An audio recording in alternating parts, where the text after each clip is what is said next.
So when approaching this homework, I want you to see this piece of paper. It seems like a lot, but I want to break down. If I ever say solve for x, or find the x-intercepts, or find the roots, or find the zeros, there's different ways to approach it. You could factor it, you can complete the square, you could use the quadratic formula, or you solve for x squared because there's just an x squared. So I want you to look in pink. What I did is I said, here's all the ways to do it. And then if you look here, I gave you examples of different types of factoring problems. This is when they have something the same, so you would take it out. And I can help you with that another time. This is when you have a hard guessing and checking one because there's a number in front. This is when you're going, okay, it's not as difficult, 2 numbers to multiply to 6, add to 5. This is when actually you could take this one and solve by x squared and just add the 9 and divide by 4 like you would do here. But I think most of you think 2x minus 3, 2x plus 3 is easier. So option 1, do I factor? If I can't factor, should I complete the square like this one lends itself to? Or if I can't do either of those, do I just want to solve by the quadratic formula? Any one of these I could solve by the quadratic formula. Okay?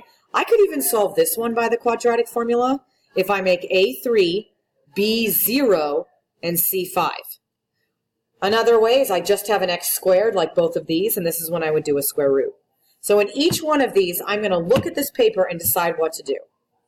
Let's look at the first one. The first one's actually not that bad because it's already factored for me. So I'm going to, let me zoom this in a little bit. I'm going to go x plus 5 equals 0, minus 5. So one of my answers is negative 5. Sorry. Then I take the other one and I set it equal to 0 because remember, it's already factored for me. Someone else did the work. All I have to do is solve now. Okay? Let's look at letter B. If I go to letter B, I'm going to go through the list. It doesn't look like factoring. It looks like this problem right here. Solve for x squared. So I'm going to square root. But in order to square root, I have to move the 72 and I have to move the 2. Okay, so the first thing I'm going to do is add 72 because I always add before I multiply. This is multiplying by 2. Don't distribute it. The purpose is to get x by itself. If you distribute it, you're creating more work for yourself. Now that it's how I like it, I square root it and know there's going to be a plus or minus there. Subtract 1. So I have 2 options. X equals negative 1 plus 6. X equals negative 1 minus 6. So my answers are x equals 5 and x equals negative 7. Worry about checking later. Okay, letter C lends itself to quite a few of them. I know that if I want to factor it, I have to set it equal to 0, but I know that there's no numbers that multiply to 4 and add to 8, so factors out. This lends itself to solve by completing the square, but I can still do the quadratic formula. I just have to move the 4 over. I would rather solve by completing the square. So I'm going to go x squared minus 8x. I'm going to leave space. So I do my box. X squared, half of 8 is 4. To complete it, that's plus 16. So that plus 16 is going to go here and there. Now remember, it's x minus 4 squared. 4 plus 16 is 20. This lends itself to solving for x squared. Square root, do the exact same thing you did for letter B, for letter C. X minus 5 equals plus or minus. Now remember rad 20, you can tree it, and you get 2 rad 5, plus 5, plus 5. X equals 5 plus or minus 2 rad 5. Since I can't quantify that, I need to go get my calculator, and I'm going to go 5 plus 2 rad 5 and 5 minus 2 rad 5. So I put 5 plus 2 rad 5 in the calculator and got 947, and 5 minus 2 rad 5 in the calculator and got 0.52. Don't forget to round it to the nearest hundredth. So x equals 947, and then x equals 0.53 rounded. We can check it, but that's another time. All right, let's look at the next one.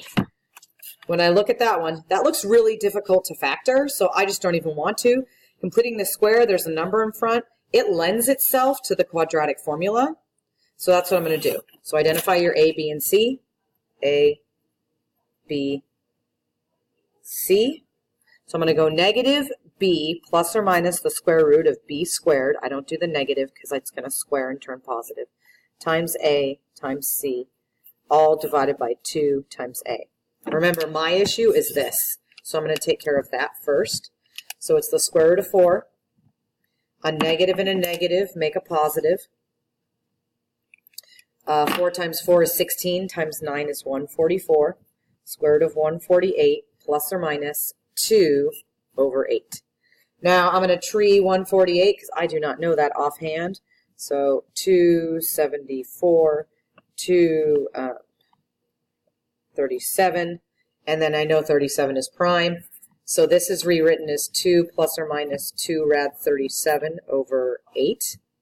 Now if I look, boom, boom, boom, that turns into a 1, and a 4. I don't want to write the 1 with the radical, so I get 1 plus or minus rad 37 over 4. That's my x. I split it, give the decimal approximation. Hold on. I plugged in 1 plus rad 37 and got 1.77. So let me write x equals 1.77. And then I plugged it in again and got x equals negative 1.27. This was a lot of work, and I want to make sure I was good to go. So I want to tell you what I did. I graphed the original. Let me go Control G. The 4x squared minus 2x plus 9, Control G. And then I went Menu Trace, Graph Trace. And if you look down here, when it's at the x-axis, it says negative 127. That's what I got. So I know that I'm good to go. Sorry, that wasn't clear. So there's my right answer. Okay? All right, let's look at the next one. I know that I can factor this one. But if I can't factor it, the quadratic formula seems the easiest. If I can't factor, or if you want to solve by completing the square, move the 24 over. I would rather factor it. Two numbers that multiply to get 24 and add to 10 are 12 and 2. Now I want to address, if you want to factor, it's not 6 and 4. Because the problem is 6 times 4 is 24. And 6 plus 4 is 10. But a negative 6 times a negative 4 gives you a positive 24. So that doesn't work. Okay? Set it equal to 0, x equals 12, x equals negative 2. Okay? Let's look at letter F. I know that I can factor this one, so I am going to factor it. But if you can't factor it, it doesn't lend itself to completing the square, so the quadratic formula would be the easiest if you can't factor. I know that when I factor this, 9x squared is 3x and x. Oops, I'm sorry, 3x and 3x. And 1 and 1 is my only option. When I add two negatives, negative 3x and negative 3x, I get negative 6x. And a negative times a negative is a positive 1. That lends itself to having the exact same answer. 3x minus 1, if you set that equal to 0. Now you don't care about the square. The square just means that you have the same answer 2 times, which is why you really only have one answer. Okay? Let's look at the next one. Factoring it. Well, I notice that they have something the same, so I can factor by GCF. You could still do the quadratic formula. Your A would be 1, your B would be negative 8, and your C would be 0. Another option, you could solve by completing the square by putting a 0 here and then completing the square. But I know x, negative 8x, the x's are the same, x minus 8 equals 0. Set x equal to 0, you get 0. Set x minus 8 equal to 0, x equals 8. Okay? This one's kind of crazy, because the problem is I have an x squared, but I have an x here and here, and I have a number here and here. Well, since the x squared is positive, I want everything to go over there. So I'm going to add 1x to the already existing x, and I'm going to subtract 5 to the already number. Now that side's all gone, and I get 0. X squared minus 6x minus 3. I want to factor, but I know that x squared minus 6x minus 3 is not factorable. So I have a choice. I can solve by completing the square, or I move it over, or I can do the quadratic formula. Either way, you get the same answer. I'll do the quadratic formula. A equals 1, B equals negative 6, C equals negative 3. Negative B plus or minus the square root of B squared minus 4 times A times C all over 2 times A. This is the part I'm dealing with first. 6 squared is 36. A negative and a negative make a positive. 4 times 1 times 3 is 12. 36 plus 12 is 48, and when I simplify that, I get 4 rad 3.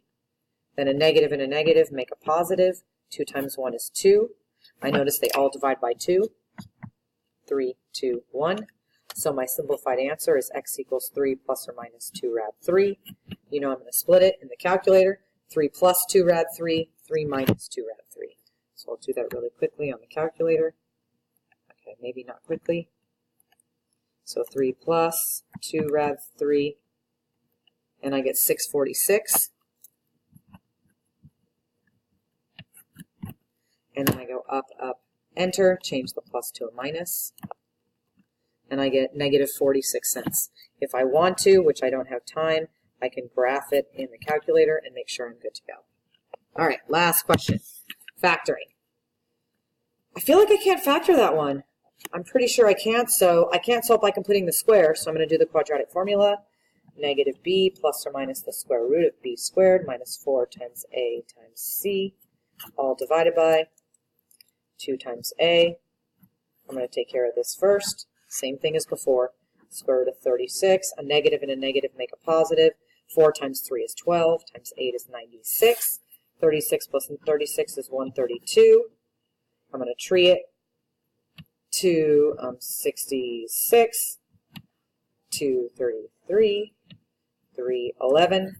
So I end up with 2 rad 33 plus or minus negative 6 over 6. I can divide by 2. Negative 3, 1, 3. I don't want the 1, so I end up getting x equals negative 3 plus or minus rad 33 over 3. And then I split it, so I'm going to rewrite it. And I'm going to go control divide. Negative 3 plus rad 33 over 3. And I get 91 cents, or 91 hundredths. X equals 91 hundredths. And then I change the plus to a minus. And x equals negative 2.91. Okay, now if I want to check it, I can go to graph. If it's not like I like it, I can go menu, window, standard. Okay, and then I go control G to graph it, and I go up because I just want to delete that one. Shoot, sorry, when you go too fast. And I'm going to go 3x squared, 3x squared, plus 6x minus 8. I graph it, menu trace, graph trace. I don't really see it, so I'm hoping it's somewhere. Okay, there it is. And as long as one of my x-intercepts is good, then I'm good to go. Okay, I see a 0 at negative 291. It's kind of hard to see. Negative 291, I got negative 291, so I'm good.